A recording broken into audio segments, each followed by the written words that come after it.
To start, a couple of quick housekeeping things. One you probably will have got a notification about, that is we are recording this Zoom meeting today, mainly so we can then upload it and it will be available online. So hopefully that's okay with everyone. Secondly, we're running this as a Zoom meeting as opposed to an official seminar.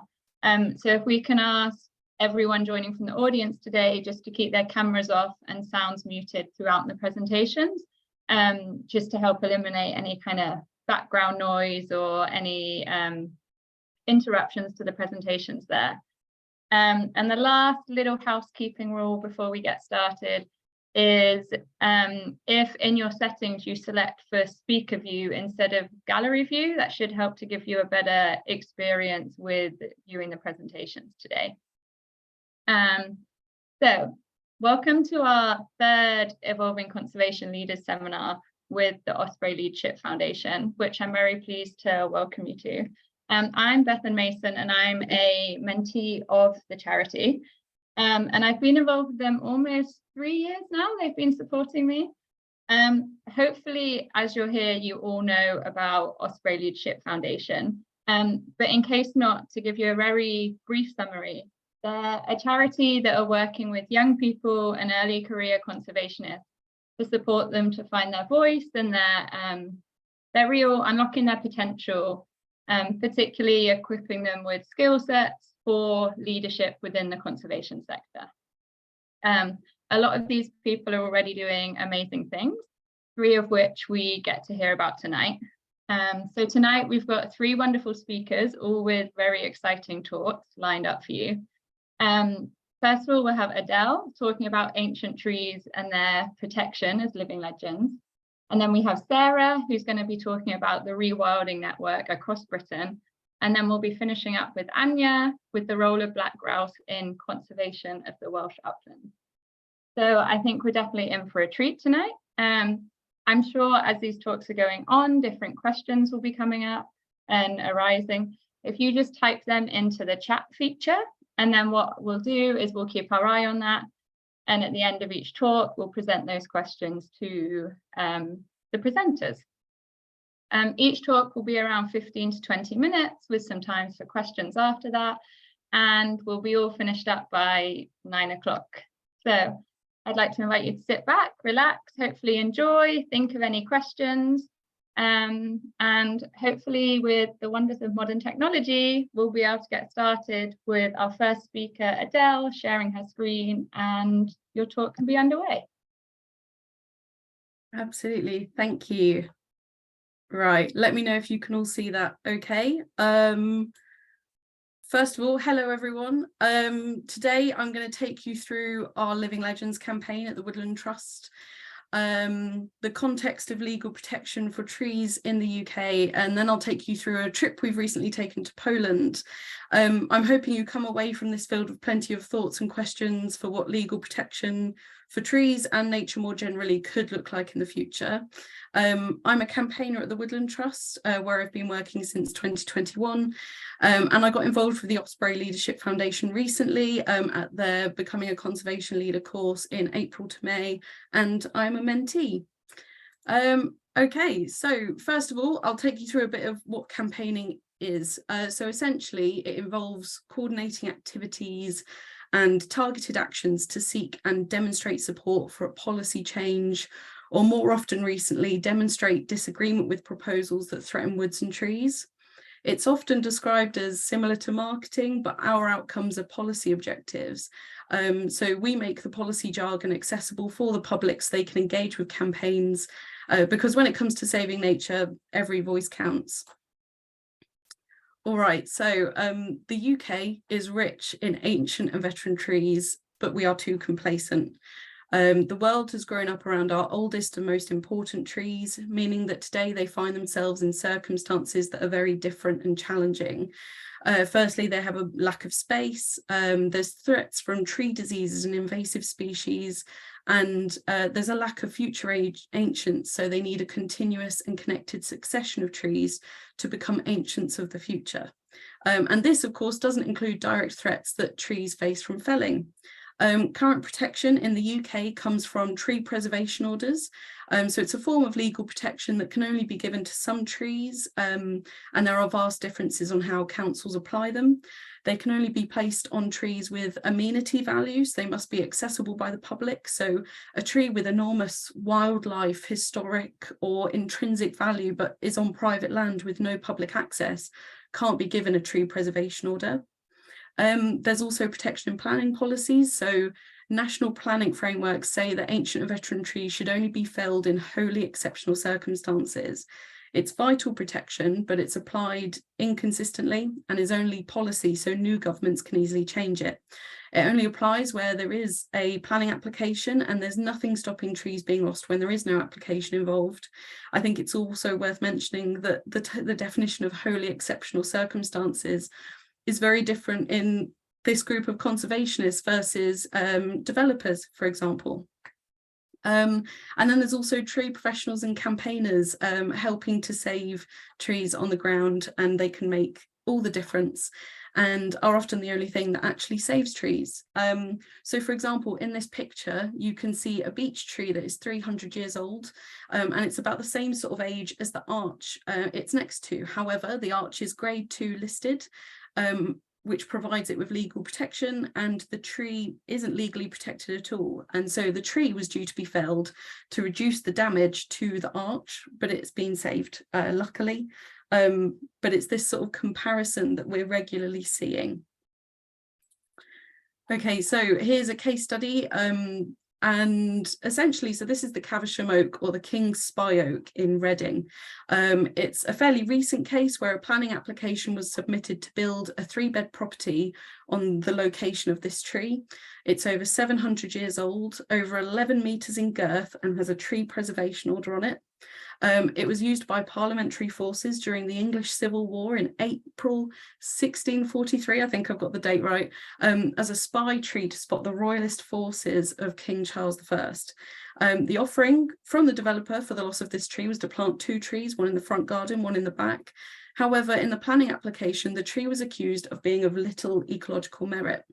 Of course, rotting oak is a vital and increasingly rare ecosystem that supports up to 2,000 species, from fungi and invertebrates to small mammals, meaning that the few remaining examples of such trees are of national importance. The Woodland Trust and local campaigners were able to speak publicly about the importance of the tree and encourage others to object to the planning application, and ultimately the developer withdrew the application, which is great news, but ultimately we also don't know about every single tree that ends up under threat. So here, well, Living Legends is the Woodland Trust campaign to secure these pillars of natural heritage. We want to see in each country in the UK legally protected status for some of our oldest ancient trees, putting them on equal footing with other protected wildlife, historic buildings and treasured recipes. For example, did you know Stilton cheese has better legal protection than most ancient trees? We want strong and consistent policies that back up that legal protection, and we want support for farmers and land managers who own or manage living legends. So new environmental land management schemes must enable old trees on farms to be protected. Now, as you can see here, well, this tree is called the Lancaster bomber oak, and it survived a hit from a Lancaster bomber carrying prisoners of war in World War II. Here you see Andrew Brown, who's a 5th generation farmer. When the tree was hit, it was his grandfather who actually was the main sort of farmer at the time. But he is ultimately the custodian of this tree, and he's kept it protected from overgrazing. And he is one of many landowners already doing great work to support trees and nature on his land. Okay, so the Natural Monument Scheme. So as part of our Living Legends activity, which includes a petition with almost 50,000 signatures, a group of us from the Woodland Trust secured grant funding to go on a fact-finding mission to Poland in June to learn about their Natural Monument Scheme. So we set off on the Eurostar with the goal of understanding how ancient trees are protected and conserved in Poland, and to use the experience to inform any proposals for improvement of our protection in the UK. So we did this by trying to understand a multitude of views on the scheme, which meant meeting local authorities, tree experts and activists, charities, and even a member of parliament. There are other countries that also have legal protection, such as, Germany, Sweden, France, Italy as well, I think. So there is certainly a precedent for this work elsewhere. Now, the Natural Monument Scheme aims to protect and preserve natural objects and formations that are of special scientific, ecological, educational or aesthetic value. So the eagle-eyed among you will realise that here there are boulders and not trees. So the natural monuments aren't necessarily just trees or groups of trees. They can be specific elements of nature. So that can include rock formations, caves, wetlands, and more. In this case, this was a glacial boulder that was found in Poland and is now protected just outside of Warsaw. So essentially, first of all, what does the scheme mean for trees? So the designation as a natural monument for a tree or a group of trees ensures their preservation and legal protection. This means that budget may also be able to be provided for the tree if it needs additional conservation measures, such as a fence to prevent compaction of the root protection area. Classification as a natural monument also allows for the provision of monitoring and management from local authorities, including periodic assessments to the tree's health and whether or not in urban areas it poses a risk to the public. Local authorities will also have budgets to cover works that need to be completed on the tree. There won't be budget for every tree every year, but the trees most in need will get the funding that they need, and then protection from felling. So here we've got, well, each natural monument has some sort of signpost or messaging on it. At minimum, they have a metal plate like this, so people can be aware that it is indeed a monumental tree. So this is one of the first trees we met when we got off the train. This is Henry, a 1,300-year-old yew in Henryko Lubański. So the town is actually named after the tree. And it's the oldest tree in Poland. And the specific age was based on a survey commissioned by Hitler. That's how close to the border it was with Germany. We met Jerzy, who was an arborist who had rescued the tree from seemingly terminal decline. So some of this might look a bit over the top in terms of care, but the scaffold here has been erected to help provide shade to its leaves. It's got, you might be able to see some piping, and ultimately that can actually sprinkle additional water in times of drought onto the tree, not so much for photosynthesis, but actually to cool down the leaves. And there's also been a fence erected to protect it from moles. So it's a bit of like a field hospital for the tree, and prevent damage to the roots and any more damage to the leaves. It's paying off, as you can see in this picture here. The old growth here is darker, and you can see the new growth that's actually come onto the leaves since these measures were implemented. So essentially the canopy and roots are now regrowing. This tree, so it's benefited from the scheme by being able to receive sort of this bespoke assessment and then management, which is essential in this case to turning the decline of this tree around. And it really highlighted to us the difference between the UK's tree preservation orders and Poland's natural monuments. Whilst they both provide local authorities with the duty to protect the tree from direct felling, it's only the natural monument scheme that solidifies the duty of care that the people have to their tree. So here, near the village of, and I'm sorry here, I'm doing a terrible job of pronunciation, but Stara Olenza, we visited a series of ancient trees designated as natural monuments with Monica, who was from the local council. She was like the equivalent of a tree officer or sort of a more general environmental officer. So there were 40 green monuments in this jurisdiction, and Monica had a small annual budget to pay for tree work. It came to about £4,000 a year, which could cover costs for about 3 trees out of those 40. We were shown records for the trees, which included annual tree assessments that she carried out with management objectives for each tree. For context, some councils in the UK don't actually publicly share which trees have tree preservation orders on them. And we know none of this data of these, the quality of trees in the UK. So it was nothing short of fascinating to see this work being done.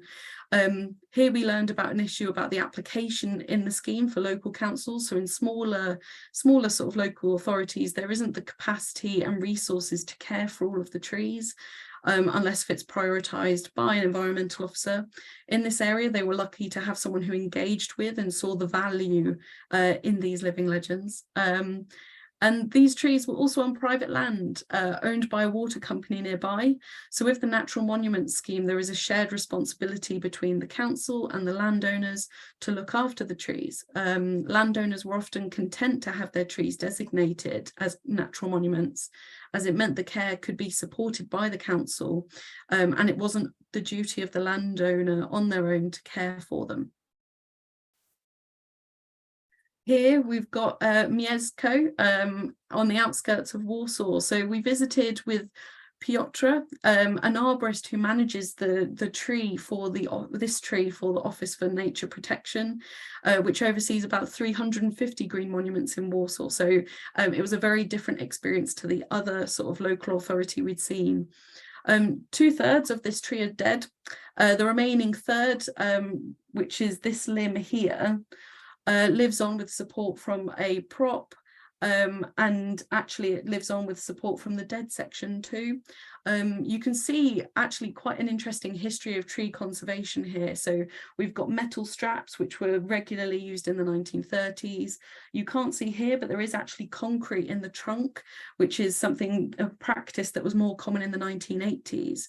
And more recently, you can see the addition of these props and also some cabling within the canopy to help some of the limbs stay up. As a group, when we visited this tree, we had a great insight into the practices that had been used by arborists in the past. So this isn't, none of these are, well, some of these aren't practices you'd necessarily see today. Piotr actually described this tree as a living museum of tree care. Something that I found particularly shocking was the use of pesticides in this tree and some of the nearby ancients to remove a threatened species of beetle which were damaging the tree. It really brought to the fore a debate that we don't necessarily have in the UK of do you save the tree for the tree versus saving the tree for the ecological benefit it can provide more generally.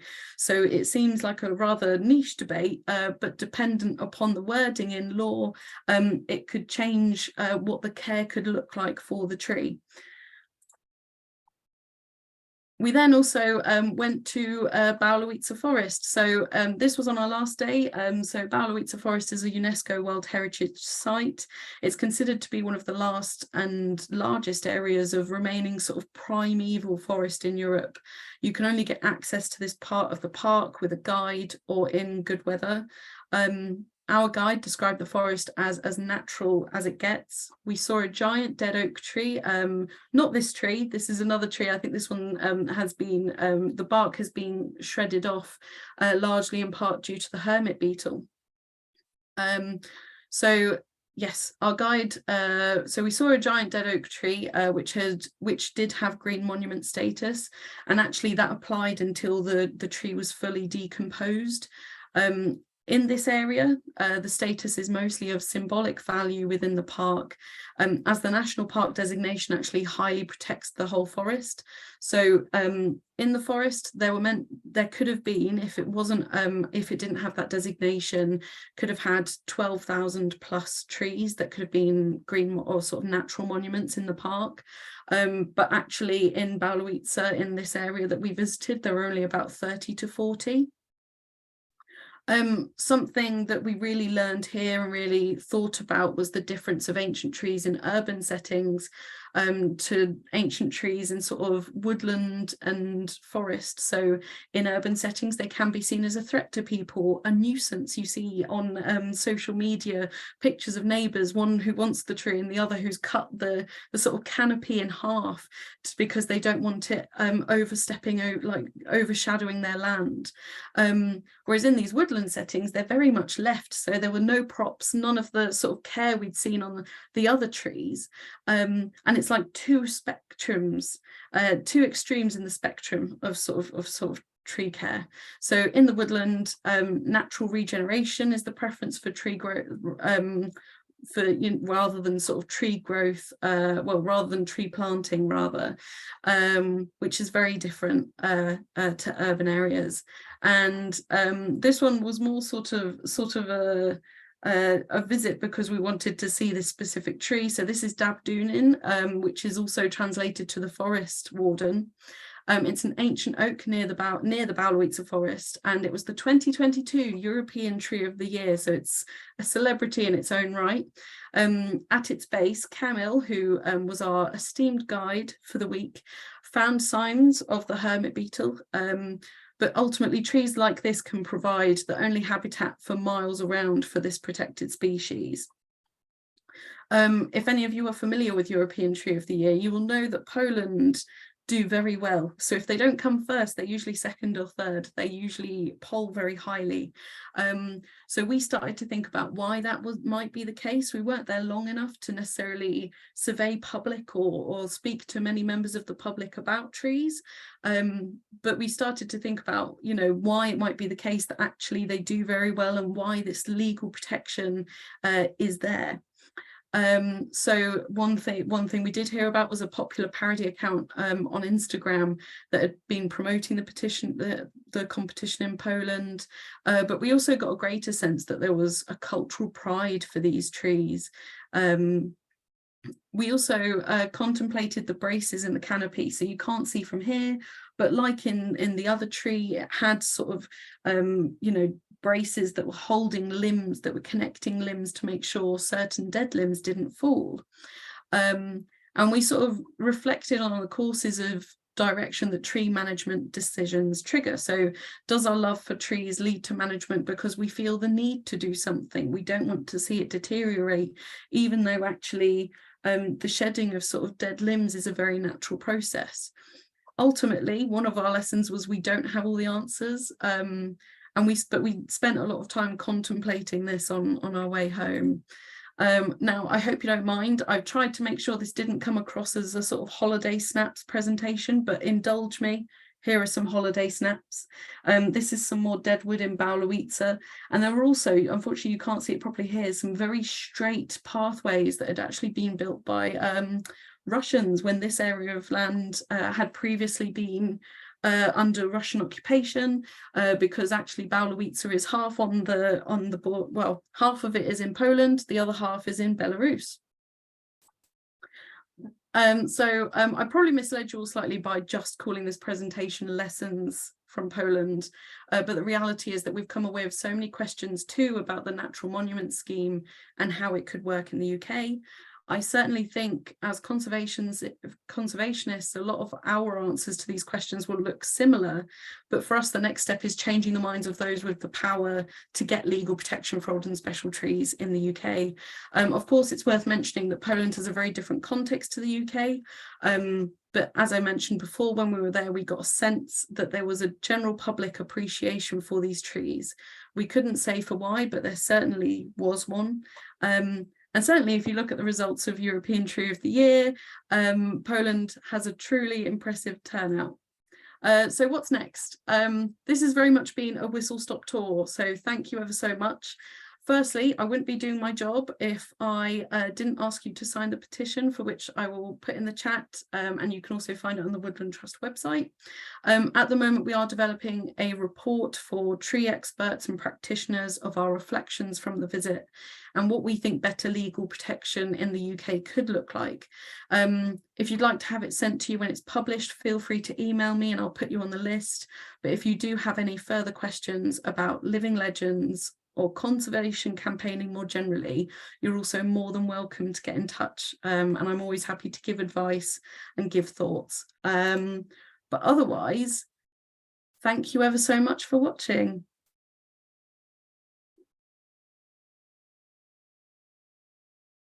Thank you so much for a really interesting presentation. And I think it's quite a kind of stark reminder to, as a lot of us as conservationists or people that kind of care about conservation, that really naturally see the value in all trees, and especially the old, big, giant trees, to kind of look more into the kind of other side and the policy and the legal protection there, and kind of at least I found it eye-opening about kind of how little, how different the views are there. So yeah, if anyone has any questions, please do pop them into the chat.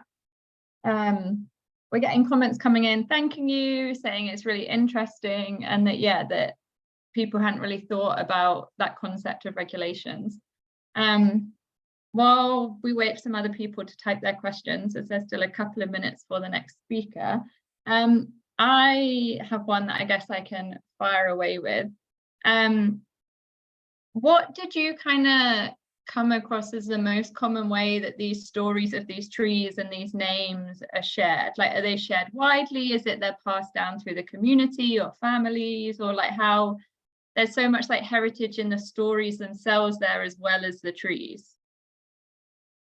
I mean, I can't say necessarily, I can't answer that question completely for Poland, because I think there are different ways. So, I mean, for example, when we were actually visiting Henry, the first tree, there was actually a Henry festival about to be set up, or about like that was, being set up next to, sort of near to the tree in the village that it was in.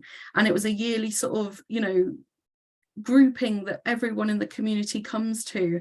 And so actually I think in some way, in some communities, it did have that sort of power to bring people together. I mean there's so many stories in the UK as well. We've got the Toll Puddle Martyrs tree. So for example, that was where the trade union movement first started, and essentially it was just a meeting point. And so these trees themselves aren't necessarily remarkable, they are witnesses to this history. We've got the Ankerwick yew in Runnymede, it's the only living witness to the signing of the Magna Carta. It's rumoured to be 2,500 years old, and Henry VIII was rumoured to have courted Anne Boleyn below its leaves. So we've got so many stories that pass down, and I guess my job is ultimately telling those. So we, you do have people who care about these trees. I mean, with Henry, it was Jerzy, he was there, and he was doing that work anyway, before, the Natural Monument Scheme had come in to actually provide that that knowledge, the resource, so he could actually do that work. But he was otherwise trying to do it without the resource beforehand. So it facilitates as well. I don't think that quite answers your question. But no, it definitely does. And I think there's kind of no blanket answer to my question anyway. We've had one more question come in from Brittany, who said, brilliant talk, so interesting. Do you know of any other countries in Europe to have similar protections, or is it unique to Poland? Well, I mentioned at the start of my talk, we know that there's some sort of legal protection in Sweden, Germany, Italy, France. Ultimately, I can't say that I know so much about those specific legal protections, because again, some of them are on a part of like natural monuments more generally, and then trees are included in that, and some of them are like ours, where we've got tree preservation orders, and it will be about specifically trees. So I can't give that complete cross-reference, but if you like, you can email me and I can try and do some research and get back to you. Okay, thank you. I think we are going to have to move on to the next presenter, but if anyone has any more questions, pop them into the chat, because it might work out that at the end we have time left for more general discussion with all audience, or we can pass them on and pass on the emails and things. So thank you very much again for an incredible talk. Moving on, we have Sara, who is going to talk to us about the Rewilding Network across Britain. So hopefully the screen share will work a second time and she can begin her talk. Can you just check? Can I just check you can see my screen, Bethan? Yeah, can see it perfectly and hear you great. Perfect. Thank you very much. So yeah, I guess I have also benefited from being part of the Becoming a Conservation Leader programme, which I took part in last autumn. And now I'm a mentee and yeah, benefiting from the wonderful support being provided by the foundation. Today I'm going to tell you a little bit about some of the work that I've been doing at Rewilding Britain, an introduction to rewilding and why it's important, but also a little bit about how we're catalysing rewilding through the Rewilding Network. One of the things that comes up quite a lot is that we are obviously in a nature and climate emergency. Rewilding is one of the tools in the toolkit of how we can tackle the nature emergency and how we can start to kickstart nature recovery alongside all the other wonderful conservation work that's happening. So I'm hoping to give you a flavour of how we're trying to support more rewilding across Britain, support nature's recovery, as well as landowners and land managers on the ground. So I just wanted to start with this fantastic bit of artwork that has been produced by a company called Arc Nature in the Netherlands. And I think it's one of those pictures that you can look at quite a lot, but really it's been drawn to show our past, present and future European nature. And what I like to see from this image is how entwined we are with nature. We often think of ourselves as being separate from it, but we are very much part of that web of nature, and everything that we do is underpinned by nature and is linked to nature. So as the strands start to pull apart, this is where we start to see intensification of our actions and land management. And what we want to see as part of the future is to pull those threads back together, reconnect ourselves with nature and be part of it, and be part of nature's recovery. And I think it's a really great infographic to show what we need to do to really start to weave ourselves back into the fabric of our natural resources. And I don't think I need to say to the audience here, but one of the reasons why we need to think about nature recovery and we need to think about rewilding is that the UK's climate is moving northwards at a rate of 5 kilometres per year. So where we're seeing the climate heating effect that's happening, not just in the UK, but obviously internationally as well, there have been studies to show that this is affecting our climate to a degree of 5 kilometres northwards every year. And what this means is that wildlife will need to adapt to those changing temperatures, and to allow them to adapt, we need to make sure that we have good connectivity, good corridors for them to move, but also that resilience within the ecosystem to deal with this kind of climate heating. So it's really important to make sure that we're looking at the whole system to allow that movement across Britain, and to acknowledge that we're facing a changing climate and changing conditions for many of these species. And there's some species like bird species that might be able to cope with that kind of journey and that transition, but there's other species that aren't so mobile that would probably struggle to move 5 kilometres per year. That's an incredible amount to ask of some of our wildlife. And in terms of rewilding, it can be quite a polarizing word. It's something that can be a challenge to talk to a lot of communities about rewilding, and often there are misconceptions around what rewilding is and how people can engage with it. So we've got a definition of rewilding as being the large-scale restoration of ecosystems to the point where nature can take care of itself. So often it's about repairing some of these ecosystems, rebuilding them through intervention, with the aim that in the future we can hopefully allow nature to be in the driving seat and lead the way. And when we're putting nature in the driving seat, we're not looking at set outcomes. We're really trying to think about, you know, letting nature lead the way and seeing where it goes. And that can make it quite tricky when we're trying to show what rewilding is or show what the outcomes will be, because largely we don't know. But that is also what makes it really exciting. And there's already been some surprises across rewilding projects that have shown that actually maybe we don't know as much about nature as we think we do, and there is that space to really start to embrace some of that complexity around our ecosystems and letting nature lead the way and us learning from that. And below that definition, as an organisation, we work to 5 principles of rewilding, and that's about supporting people and nature together and acknowledging that we are part of nature, we're not separate from it. we can work with nature. We're very much a feature within the ecosystems, but maybe at the moment the balance between our use of those ecosystems and our management isn't quite in line with where it should be. So it's trying to redress that balance a little bit more. Working at nature scale is also really important for rewilding, and generally the larger that scale we can go to, the more likely we are going to be able to let nature lead the way. So you can have wilder gardens, wilder open space within our cities, but generally what we're trying to do as part of the rewilding movement is to look more at the whole system. So more of a landscape or seascape approach, and really then allow space within that for a mosaic of different land uses, but working at a scale that nature tends to work at. And some of the projects that we are working with are also looking at connecting land and sea. So a really large scale approach to conservation. Letting nature lead, I've already spoken about, is a really key element of rewilding, and is one of those things that actually is really exciting about rewilding, but also can make it quite tricky, as I'll explain a bit later on. Creating resilient nature-based economies is a really important element. Rewilding isn't about land abandonment, it's about us living within these landscapes. And as a result of that, we can also create some great nature-based enterprises, create more jobs and opportunities for us to enjoy these areas. And also thinking more long-term. Often when we're thinking about projects, it's in the 2-year, 5-year, 10-year timescale. When we're thinking about rewilding, we're really thinking about 50, 75, 100 years plus.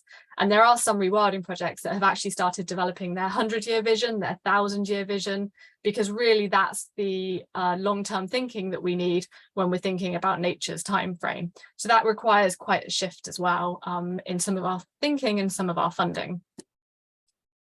And there really is a whole range of different approaches to rewilding. Every single project that we work with is unique. They're approaching things in slightly different ways. They're trying out different things, and we're seeing slightly different results. So this is just a few examples of some of the rewilding projects that we work with in Britain, from heathlands down in Purbeck through to the Highlands of Scotland. And in Scotland, there's a lot of tree planting needed up there because there isn't a natural seed source. We need to actually restore some of those seed sources through tree planting.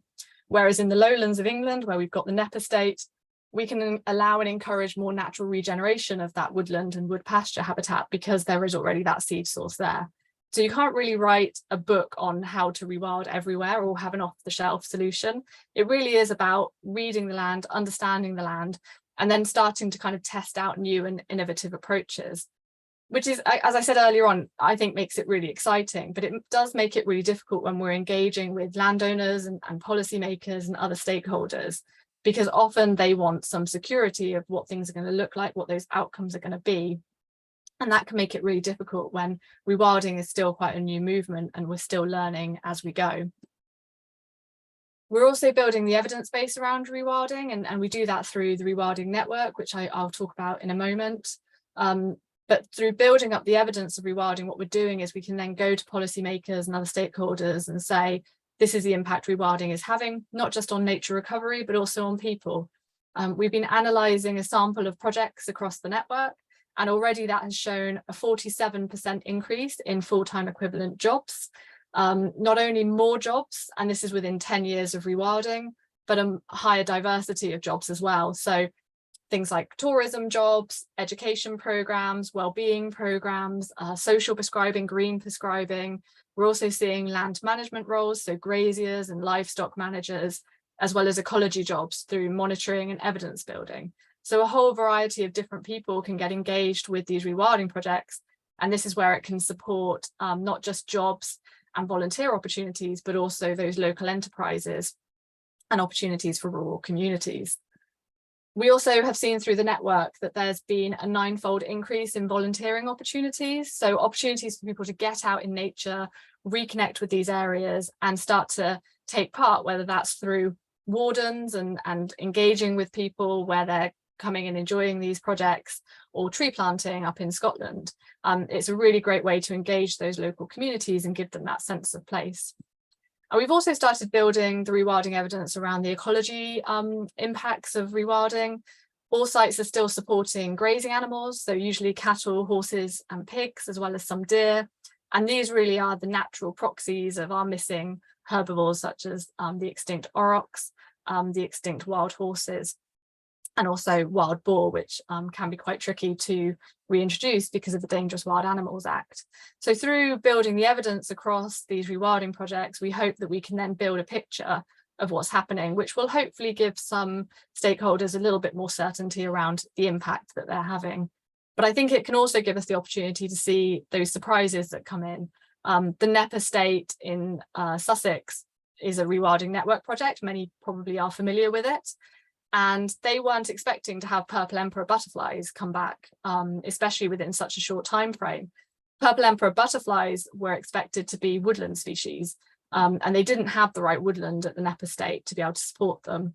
But actually the purple emperors arrived, and when they studied them, they realized that they actually thrive within wood pasture habitats, especially where there's sallow scrub.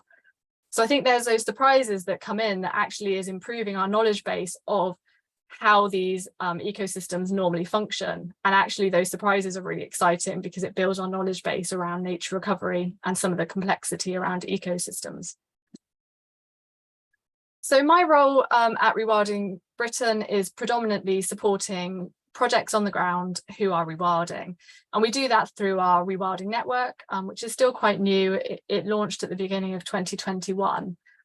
And the main aim of it really is to try and support those landowners, land managers, farmers, communities that need some practical support on how to rewild. I think it's fair to say that pretty much all of the projects across the network are still trying out new things. They're still learning as they go. They want to be innovative. They want to build the evidence base to then feed back to the movement on what worked, what didn't work. And I think in times of change and uncertainty, which we're seeing with agricultural payments, climate change, at the moment, it's really important to have that knowledge exchange and that community to provide that practical support on not only the approaches that are taken, but also the financial opportunities for rewilding, and also to have that support network that there are others who are also doing similar things. It's not so isolating if you know that there are others across Britain who are facing the same barriers and the same issues. So I work with these landowners and we provide this support to try and build the movement and catalyse change. And through that, we're seeing that we are also connecting with people. Each of those Rewilding Network members is an ambassador for rewilding. And so they can go out and speak to their neighbours and talk about the different things that they're doing and show the projects that they're doing as well, to really start to encourage others and show exactly what rewilding is without the polarising views that we often see in the media. So this is just a screenshot of the Rewilding Network. This is some of the projects that we have on the Rewilding Network. You can see this on our website if you want to investigate them any further and check out your local site. We now have over 900 projects on the network. They're not all represented on the map, but they're spread out across the whole of Britain, and they feed into the content that we provide, the learnings, as well as that whole community. And it's covering quite a large area now. We've got over 145,000 hectares of land rewilding. It's quite below the threshold of what we need for 30% nature recovery, but it shows that the movement is building and growing. And we've also now extended the network out to marine areas as well, to show how land and sea are connected, and also to support those marine rewilding projects in a similar way to on land. So it's really exciting and hopeful to see all of these projects that are joining the network, standing up and saying they're rewilding, supporting other people, and also building that practical knowledge base. I'm now just going to spend a couple of minutes just going through some of the projects on the network, just to give you a bit of a flavour of the different projects that we support and work with. So I'm going to start in the Lake District with RSPB Haweswater. This is a project that's been going from strength to strength, especially with Lee Schofield there, who's their site manager. I don't know, some of you might have read his book called Wild Fell, where he talks quite candidly about the isolation and the problems that he faced trying to make these changes within the Lake District National Park. Predominantly, they took off most of the sheep grazing on the land and replaced that with low intensity cattle, horses, and they also have done some supplementary tree planting there. And what we've seen in this landscape is a real return of wildlife abundance, new species moving in, and it just creates a really complex area within the national park to show how rewilding can fit within that cultural landscape. There are still some sheep there, They do still have some sheep grazing, but they've also created a fantastic nature-based enterprise on tourism where they have visits to the badger hide, they have red squirrels there, and they also do fell pony treks with visitors. So it's a fantastic project to show how we can make some of our national parks wilder. Going up to southern Scotland now, many of you might have been familiar with the Carafran project. So this is reviving the wild heart of southern Scotland. This had a similar starting point of being quite a treeless valley, but there wasn't a natural seed source there for trees to return. So they brought the land, and since I think it was 2001, they've been using volunteers and helped to replant the woodland in the valley. And now the photo that we have on here is the woodland that has established over the last 20 years. They're doing lots of surveys there, they're doing lots of monitoring and evidence building, and the local community are really on board with this rewilding project, and the before and after photos are incredible and really inspiring to show how we can start to restore some of these bare valleys. Down to the lowlands in England, and many of you might be familiar with the Knepp estate. It's viewed as one of the flagship rewilding projects, and I think it's on its 25th anniversary this year. And really they've been spearheading and showcasing how rewilding can happen in our lowlands. It was an arable farm, but it's on clay soil, so it's always been low productivity for food and really hard to farm. So the owners decided to change that approach and test out a different approach entirely. And now it's thriving wood pasture habitat. They've got cattle, pigs, ponies, they've got beavers there now, white storks. And it really is showcasing a different approach to that low productivity land where there's limited opportunities to produce food. And this alternative rewilding approach can produce so much more for us in terms of carbon sequestration, soil health, air quality improvements, water quality improvements, as well as the comeback of lots of wildlife. And it truly is a magical place to go and visit. If anyone hasn't been, I would definitely encourage to go there. They're also building the economic base for it. So they're funded a lot through their nature-based tourism and nature-based enterprises. And they're also exploring other financial options for rewilding, which is also being shared through the network to benefit other projects as well. Back up to Scotland, the Bunloit estate is a relatively new rewilding project. It's peatland and woodland. It had a lot of coniferous woodland and forestry planted on the peatland, which isn't great for carbon sequestration. So they're felling a lot of that woodland, restoring the peatland, and also trying to restore, again, jobs and opportunities for the local community.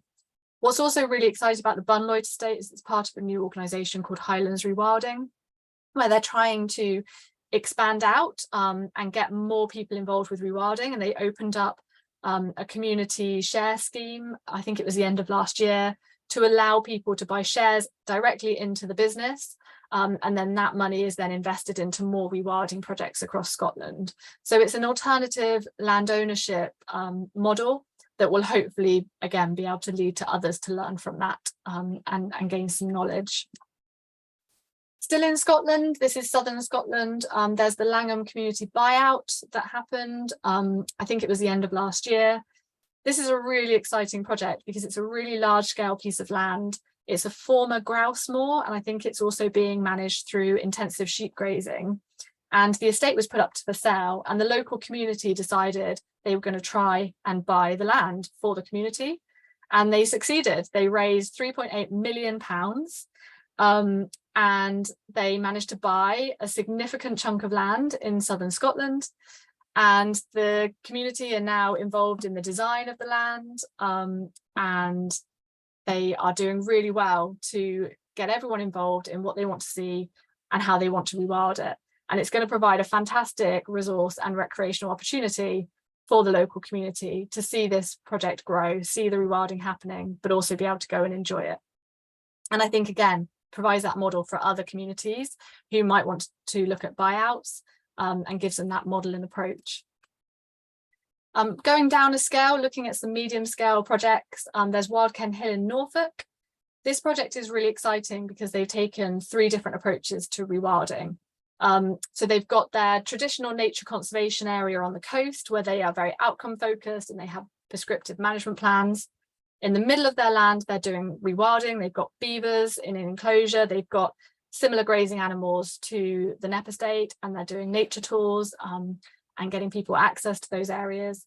And then the rest of the estate is looking at regenerative agriculture. So it's a really exciting project to see how these different land uses can fit together in a mosaic, but also how potentially the rewilding area might be able to spill out in terms of its benefits into that regenerative agriculture area. And if they can start to show that affects their food yields, I think that will be incredibly exciting for influencing our land use change across Britain. Also a little bit about marine. I'm not a marine biologist, but I work with quite a lot of marine projects to try and encourage them to embrace rewilding principles and also share their knowledge as well. And one of the leading marine rewilding projects is the Community of Arran Seabed Trust, or COAST, up in Scotland. They were one of the first no-take zones, and a no-take zone is exactly what it sounds like. No fishing activities allowed. They banned dredging and trawling. The community decided they just didn't want those activities there anymore, and they wanted to see nature recover and come back. So they put in a lot of effort and worked together, and they managed to achieve that. And now the Bay area is absolutely thriving. They've seen so many species return to it. They do snorkeling now. They're also currently, we're working with them to do a larger seascape plan to extend out the fantastic work they're already been doing. But I think it's really a flagship project to be able to inspire a lot of other marine rewilding projects across Britain. And it's great to see that happening and be able to share the knowledge from that as well, and hopefully see it expand. So I hope that I've given you a flavour of Rewilding Britain, some of the work that we're doing to support projects on the ground, and hopefully it's given you a bit of hope for nature recovery going forward. I just wanted to end with this slide, which is an animation that we pulled together a couple of years ago to try and imagine what a rewilded landscape could look like in our uplands in the future. And I think it's just, it's a fantastic illustration of expanding our imagination, rethinking our approaches to nature recovery and land management. And I look at this all the time and see different things, but just to point a few things out to you, the river might have been re-wiggled through river restoration. So we see this much more braided river that will change over time and move through the landscape. You might be able to see a beaver dam that's creating that pool at the bottom, that's creating a complex of wetlands. We've got species that are being returned that are meeting those ecological niches and restoring those natural processes. So things like lynx, eagles, wildcats, wild boar back in this area. But there's also people within this landscape. So we might have more trees and more nature, but we also have people. And the more you look at it, the more you'll see that there is infrastructure here, there's people working within this landscape, but there's also things like green bridges that are improving the connectivity. So I think it's a great example of, if we expand our imagination and think a little bit differently, maybe we can start to achieve this. And I think through working with the projects in the Rewilding Network, we're already starting to see that change happening. And I'm really excited to see that expanding out to something that looks maybe similar to this. So thank you for your time this evening. And I'm just leaving you with this slide to think big and act wild. Thank you very much. Thank you, Sarah, for another amazing presentation. For me, it's really nice to kind of not only envision that kind of reconnecting ourselves with a part of nature, because I think sometimes rewilding gets talked about as just kind of leave it be, but where do the local communities and people fit into that? But then to take it further and see so many uplifting, great examples of that actually in motion already, because I think sometimes conservation can be a bit more pessimistic or a bit more draining. So to see so many incredible things already really making change, it's really nice to see that. So yeah, if anyone wants to send your questions into the chat, we've got a few comments coming in already. One saying great book, which was to that Wildfowl by Lee Schofield. So if anyone's looking for some summer reading, check that out. Some others, Brittany saying thank you, great talk, very inspiring. Joe saying I've seen this image before, but minus the lynx/wildcat. You've not talked much about reintroduction so much apart from beavers. Is this still on the radar, or is it not something we still think is realistic? Yeah, I mean, I could probably have done a whole presentation on reintroduction, so I didn't include very many of those, but pretty much all of the rewilding projects that we work with are doing different types of reintroductions. Some of those are small scale, so it could be plants or insects. A lot of them are looking at wildcats. We're actually supporting a wildcat reintroduction feasibility study at the moment through some of our funding. There's definitely eagle reintroductions and pine marten reintroductions. And I know there's a lot of work on lynx happening, especially in Scotland at the moment. So I think it's something that most rewilding projects are very aware of and mindful of, and are working with others to try and make sure that this is the forefront of what they do. So yeah, I'm really hopeful that we'll see more of those. And I think even in the last 2 or 3 years, we've seen a whole load of species reintroductions that have been happening. So I think that's only going to go from strength to strength. Mm-hmm. And I think that's interesting to also consider, yeah, the different types of reintroductions, because you mentioning plants and stuff, and I think we do quite often when we mention the reintroduction term think of those big kind of flagship species, but actually think about the smaller things going on is also important.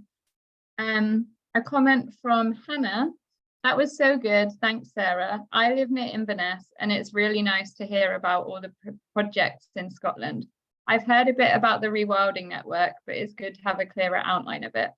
Can confirm there's a few community surveys going around the Highlands for lynx reintroductions. And I didn't mention it, but near Inverness, there is the Afric Highlands project that's being supported by Trees for Life and Rewilding Europe. And that's a really exciting landscape scale project as well. So there's plenty going on in that area. So yeah, you really know if anyone else wants to know the rewilding projects near them, you can ask directly or check out the network, I'm sure. Like a directory. Right. Another one that was from Joe as well was, do you see any potential for rewilding projects to incorporate ecotourism, such as camping or things like that? I think some of them do. I think some of them don't. I think there's a whole mix in that. And a lot of the front-facing ones have quite strong ecotourism approaches. But I think there are also a lot of rewilding projects that are quite far out. A lot of the time they're in rural areas. They either don't want to offer that or they can't. So there is funding and financial mechanisms for projects that can't have that tourism offer as well. And we're seeing projects sharing those ideas as well. So I think it's a combination of both, really. Okay. Joe's actually come in with another comment back to your first answer. So I love this real kind of discussion vibe that's going on. He puts, thanks, yes, I hear wildcats in Wales are being looked at. You also talked about rewilding as a movement a few times. Do you see it as a movement or as a tool in a toolbox? Great talk, by the way. So yes, wildcats are being looked at in Wales. They're also being looked at in Devon and Cornwall as well. So there's quite a lot of wildcat work happening at the moment. But I think in answer to your question, there's definitely rewilding as a movement, and we're seeing an increased number of people following rewilding, getting involved with it. But it's also not necessarily that accessible for everyone to really be able to get into the nuts and bolts of rewilding. It's often restricted to landowners or people in direct who have direct land management. So I think I'd like to say it's both. We can see this movement and we can see the following building, and I think that's really exciting. But I also think for land managers and landowners, it's a tool and it's an option for trying to kickstart that nature recovery. And it won't be appropriate everywhere, but where it is a really exciting way to start to see that change and see a slightly different approach. Yeah, had one last question come in, which I'll ask before we're going to have to move on to the next speaker. But if anyone else does have other questions, type them in and there might be time for them at the end. So Sean has said, recent events have raised issue of food security in the UK. How does rewilding fit with arable farming? And yes, great talk. So I'll try and keep this answer succinct, because again, I could talk for quite a long time about this, but generally speaking, rewilding projects are most suitable on low productivity land, so grade 4 or 5, sometimes grade 3B. So it doesn't have a direct conflict with arable farming, because arable farming tends to be on the grade 1 or 2 productive land. So I think what we're doing a study at the moment to look at where is that low productivity land and how can we make sure that it doesn't conflict with food security and food production. There are some rewilding projects that are rewilding arable land, but they tend to be on the low grade, so grade 3B land, where actually there's so many inputs being put into that farming that it actually isn't necessarily producing food efficiently. So what I'd love to see going forward is that the high grade agricultural land is still being used to produce food, and we have enough land for that. You can read the National Food Strategy to find out more about that. And then in the areas that are low grade and less productive, where we're really trying to fight nature to produce food, maybe we can rethink those areas, rewild them, and see the benefits that will bring. Yeah, and I think that is really important to make sure while we're rewilding, and conservation is a massive thing, that there are the livelihoods of the people in that country, and it's such a multifactorial with so many things to consider. Yeah. But we are unfortunately going to have to move on to the next speaker, so thank you very much again. And with that, I would like to ask Anya to step to the floor. He's going to be talking to us about black grouse and the Welsh uplands, so hopefully she should be able to share her screen and take it away. Lovely. Can you see that all right? Yeah, perfect. Fabulous. So good evening, everyone. I do have a glamorous, oh, sorry, I haven't my camera on. I do have a glamorous assistant with me tonight, which is Tim McCrill. Hello, everyone. Roy Dennis somewhere. But right now we're going to focus on black grouse. So I started my career off in conservation at Rutland Water, and I've been a mentee with the Osprey Leadership Foundation from the beginning, really, and it's really helped me to sort of gain experience and confidence in conservation. So at the moment, I'm currently working as a conservation officer for the RSPB. I'm based in North Wales, and this talk will be focusing on black grouse, which is my main focus. And we'll be discussing how they are a flagship species that can help protect the uplands, but could also potentially save the world. So first, I would like you to catch your mind back to April. And I want you to think about an early morning in April and imagine that you are climbing up a mountain. And basically, it will be before sunset. It will be just before sunrise. And all of a sudden, as the sun starts to peak above the mountain, you'll hear this sound.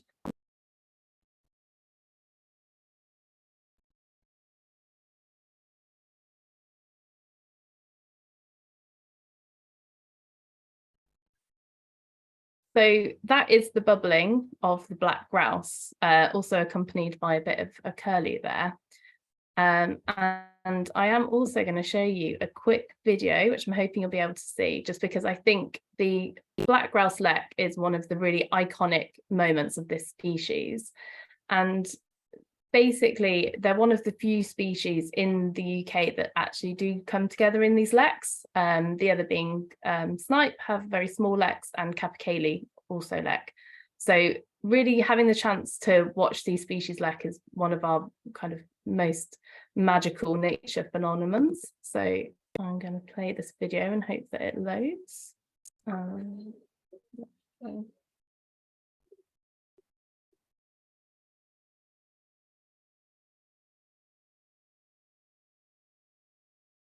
So the courtships sort of start off with the males, and what happens is they'll kind of do a little bit of jumping around, and they make this bubbling and screeching sound, and basically they'll be waiting to find a female. The males in the centre of the lek are more likely to breed, and I will fast forward into some daylight for you so you can see them in their colours.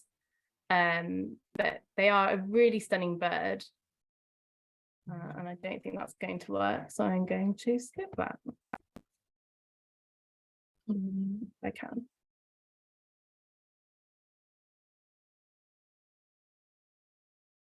Apologies. So where are we at the moment? Well, unfortunately, this species is in crisis. So a lot of the headlines that you'll see when they talk about crisis are talking about climate change. Now, these headlines have become quite commonplace, and I think even, you know, we talk about this every year, this summer more so. You know, the heat wave gripping Europe at the minute is really bad, and we're seeing it more and more and more that climate change is having an effect not only on nature but now on people as well. And we are noticing this in black grouse as well. Their range keeps on creeping and is getting more and more northerly. But we also have the biodiversity crisis, and this data is from the UK, and it basically shows you how many of our species are classified as vulnerable, endangered, critically endangered, and extinct.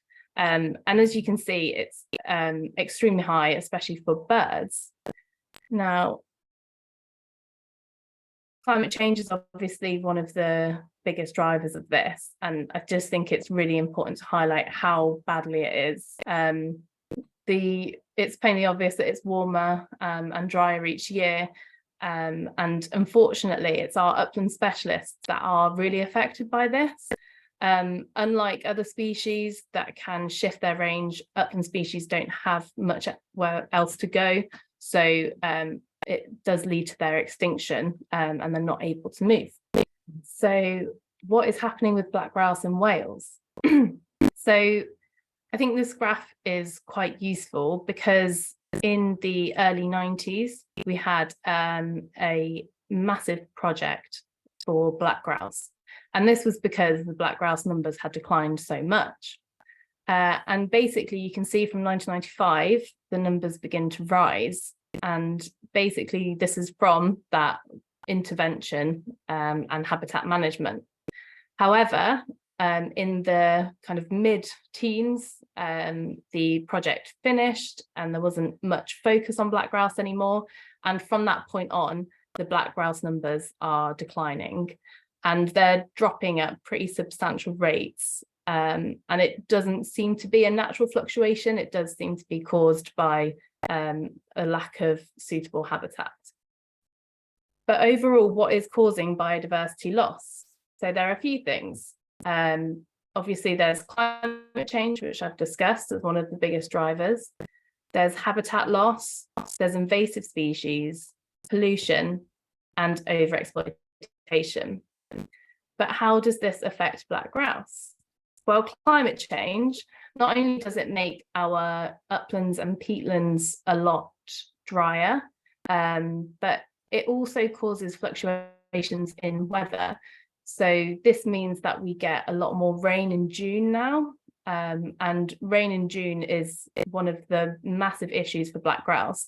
This is because the chicks can't thermoregulate, which means that if it's really wet, they will basically die. So climate change is a substantial issue for this species. However, habitat loss has also become a major issue, kind of linked to climate change again, but basically with the drier heathlands, they're more likely to catch fire, and it basically makes the area unsuitable for them if these burns are out of control. Another issue is agriculture intensification. You know, it takes over the habitats that they like. Pollution from things like pesticides, and also invasive species. So one of the big issues that we have is that there are a lot of citrus spruce plantations that have been put onto the uplands of Wales, and they can basically spread across the uplands unchecked, and they will dry out the uplands, but they also act as perches for predators. So why black grouse as an important species? Well, black grouse are quite interesting because they cover a lot of different habitats. So the males will use pastures for feeding, but their lek sites also tend to be sort of grassy areas and sometimes the edge of moorlands like pastures. They use dry heath most of the time, so about 70% of the time they'll be on dry heath. But But it's also really important when they're at the chick stage that they have peatland and wet flushes. The females rely on cotton grass to get into condition for laying, but also the chicks are unable to digest plant matter, so really need a high insect diversity to be able to survive. But they're also probably best known for being woodland edge species. So in Wales, we call this kind of habitat threath, which is basically the sort of woodland pasture, scrubby sort of areas. And in the winter, these become really important for black grouse because they use them for food sources, but they will also use them for protection from predators. So black grouse basically need all of these things in able to survive the year. So what do we do for black grouse intervention? So we can restore peatland, which makes the areas much wetter. Restoring this peatland has a lot of benefits. We can also restore the threath and woodland edges. When I talk about woodland, I am talking about the more broadleaf and native species, such as rowan and birch and juniper, rather than the non-native sitka spruces. We can do heather management, and we can cut the heather to create a sort of mosaic habitat. And basically this allows the black grouse to move through the habitats. So what we tend to do is we cut the different patches and we make sure that there's about 50 meters between each cut patch of heather. And basically this means that the black grouse can move through the habitat, and we kind of make sure that they go into the wet flushes as well, so that they can get to the insect source they need, especially when they're young. So the next thing is invasive species removal. This is quite important. I think I've already said about the Sitka spruce ingressing onto the moorland. This is a really big issue in Wales. Unfortunately, a lot of our uplands were planted with non-native species, and basically they start to self-seed onto the woodland, and the situation just gets worse and worse and worse, and they build on each other and keep on building and building. So it's a really difficult thing to get on top of. It often involves people walking through the uplands through really thick heather with chainsaws, which is not a fun job. And the other really important thing is to connect people with nature.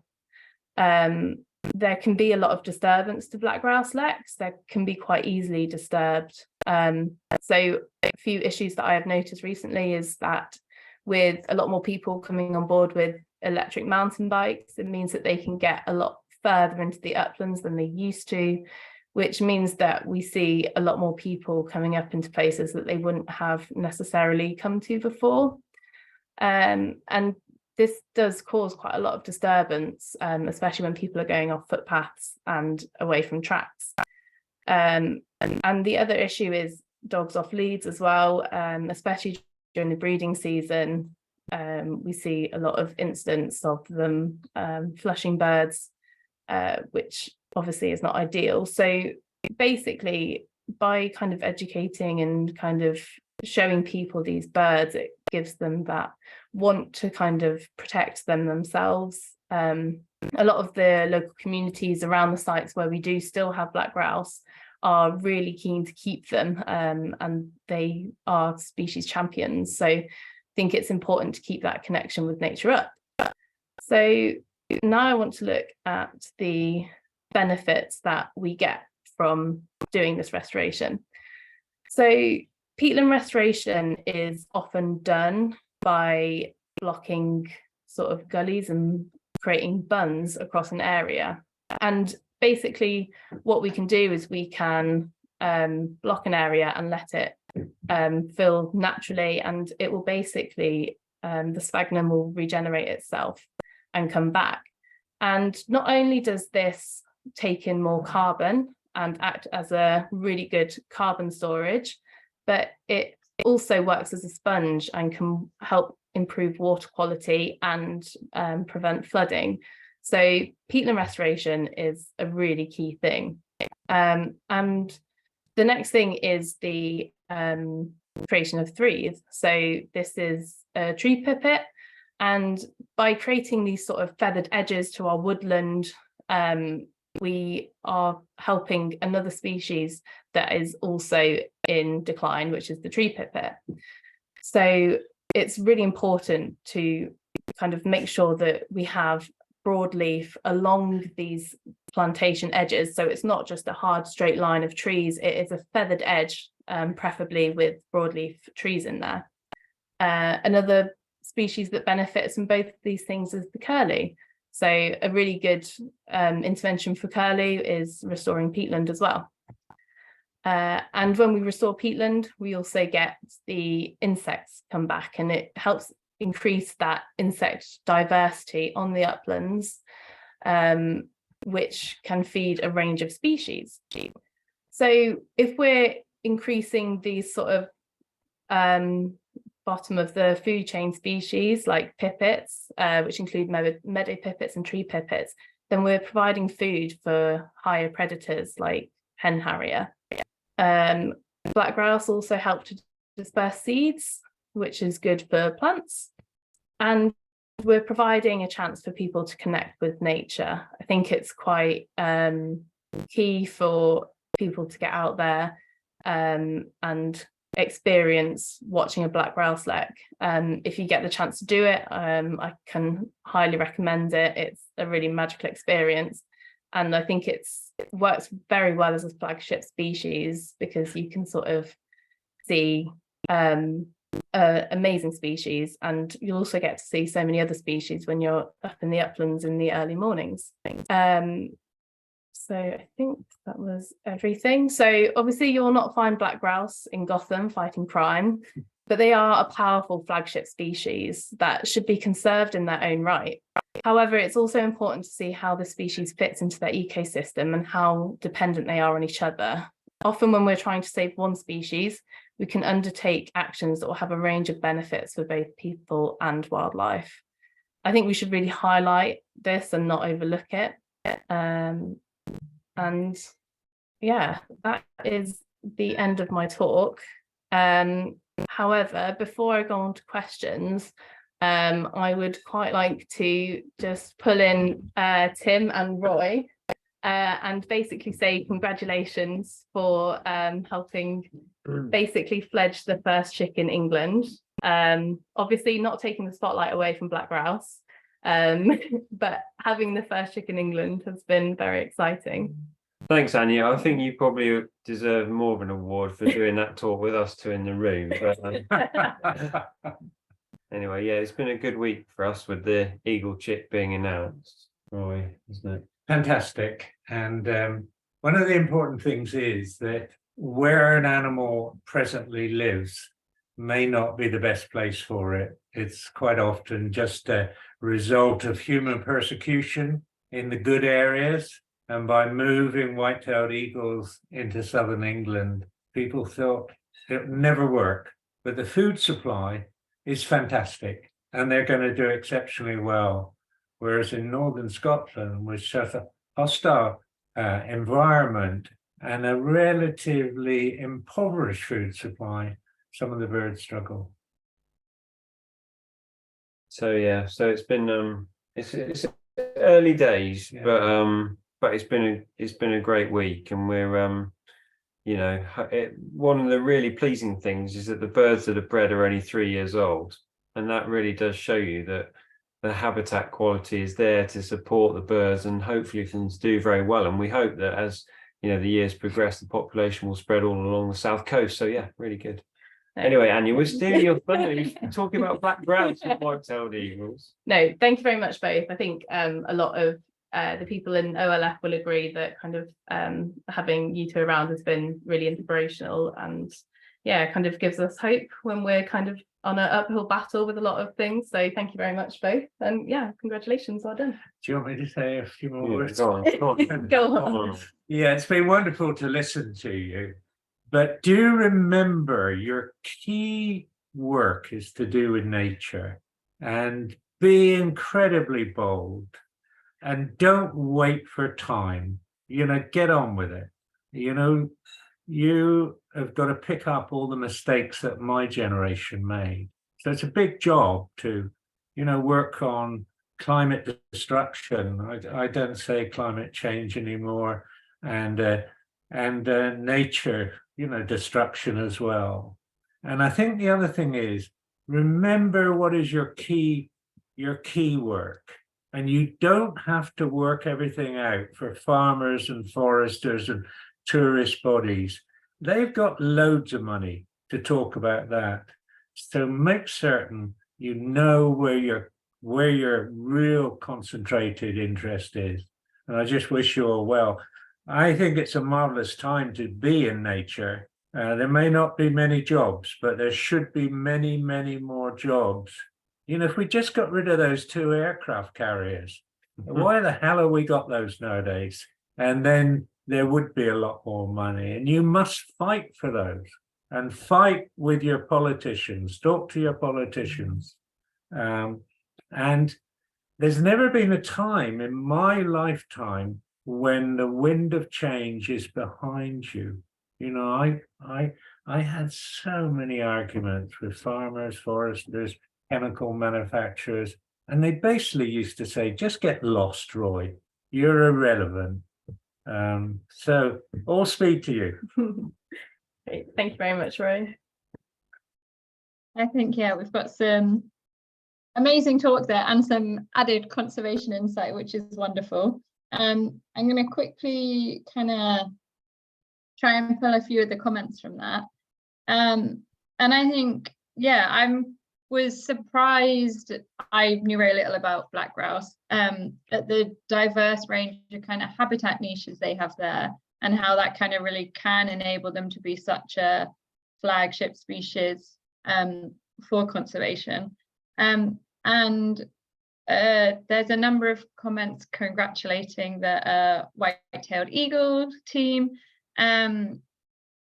Hannah has said, thank you, Anya, great talk. Unfortunately, there was a big wildfire at an important site for black grouse in the Highlands recently, which was caused by people camping and lighting a fire, which is stunning. That was just her comment, but I'm going to turn that slightly into a question. Is that something with climate change and drier conditions potentially that wildfires are becoming an increasing threat? Because I was thinking through your talk, kind of conservation is so often emerging as threats become more apparent, such as electrical e-bikes, which those kind of things are emerging as threats, and to the black grouse is increasing fires one of those threats.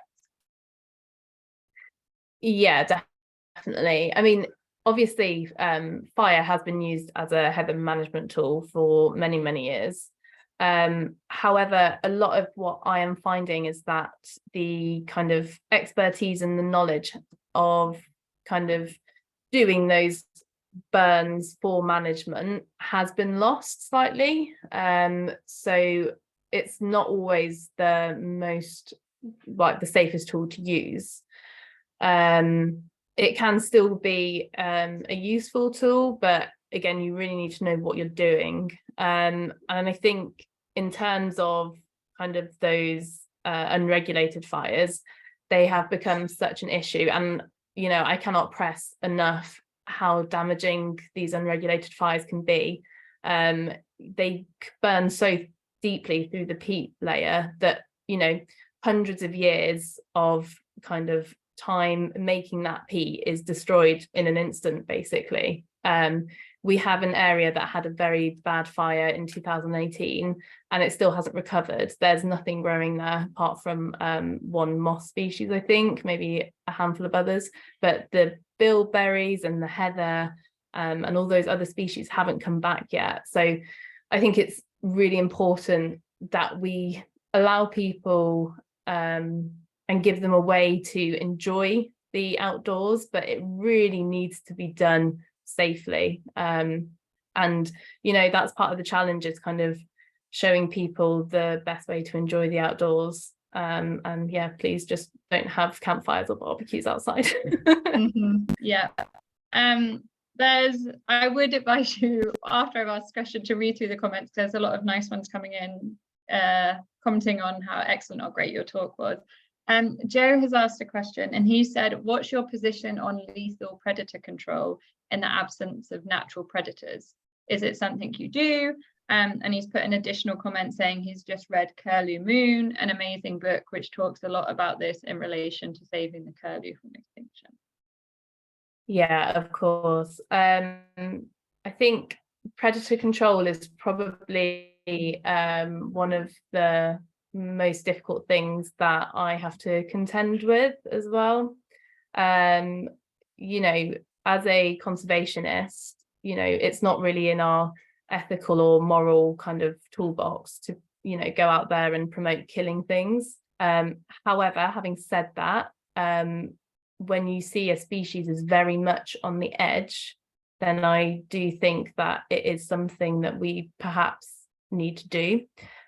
Within Wales, we have a Curlew Life project, and that does undertake predator control.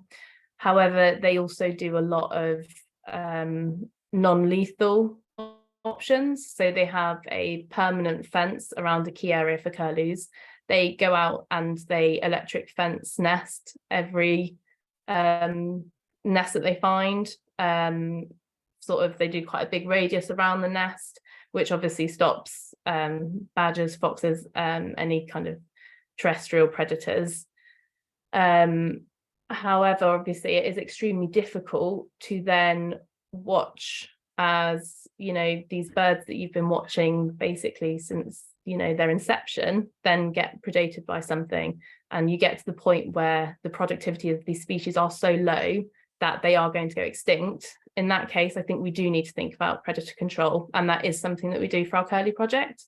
In terms of black grouse, it's slightly more difficult. We need to make sure that we have the evidence to undertake it. That evidence has been collected and shown for curlew, so it's quite easy to do. But for black grouse, we really need to know what's predating them and when. So yeah, obviously, I cannot press enough that it is not an easy decision that's made to undertake predator control. But if it's going to save a species from going extinct, then I think perhaps it is worth it sometimes. Yeah, I think that's a really, rounded and also honest answer there. And it is, like so many conservation decisions, is always there's so many difficult decisions, really. Joe has put agreed, evidence-based always. So given we are 1 minute away from our end time, I am going to kind of move on to closing things up. So I'd like to thank again all our speakers, Adele, Sara and Anya, on behalf of everyone, for the incredible talks as well as the incredible conservation work you're involved with. And I'd like to make a particular point. So all three of you had wonderful presentations and speeches, which is people here just as kind of doing us a favor and helping, giving up your evening to put on these seminars for us. It's been a very impressive show. I'd then like to thank everyone who's joined us audience today, and I hope you've had an enjoyable evening and enjoyed all the talks, and hopefully found some inspiration in there too, and even direct ways you can be involved, such as signing that petition. Adele, I don't know if you want to quickly pop that link in the chat again so that it's just there for everyone.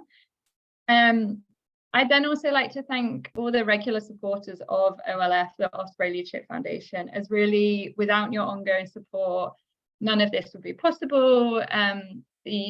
Us all here as mentees wouldn't be here. And the great kind of vision that OLF has really relies on that financial support. With that said, I'm really grateful that we are able to put on these seminar series as free events, but if anyone would like to donate and help support the vision of OLF, on the sign up link to this seminar, the join link back on that webpage, there was a donation link there as well, in case anyone has been inspired to help in that way. And lastly, I'd like to thank the mentors also involved with OLF, as they dedicate their time and knowledge and wisdom, and put in work to help all of us as mentees. I'd then like to, just before I give a closing word to Tim, which I was going to bring in the white-tailed eagles, but Anya's done that bit for me, just to say that to stay up to date with any Osprey Leadership Foundation stuff, you can check out the website or follow us on any of the social medias. So thank you again to everyone, to audience, to supporters, to our presenters, and Tim, founder of OLF, I'd like to hand over to you for the very closing word. Thank you. Thank you, Bethan. And to be honest, you've done my job really well. I don't really need to add anything other than to thank you for doing such a fantastic job at hosting tonight. It's been absolutely seamless. So well done. Thank you to Anya, Sarah and Adele for the great presentations. But Bethan, your part in the evening can't be underestimated. So thank you very much for doing such a great job. And just to echo what you said, to those of you who are supporting OLF and what we're trying to do, thank you very much for your support. I think you'll see from the talks tonight that the people, the young conservationists we're working with are already doing brilliant things, and hopefully we can help them to continue to do that. So yeah, thank you all very much. And that's it. Thank you very much.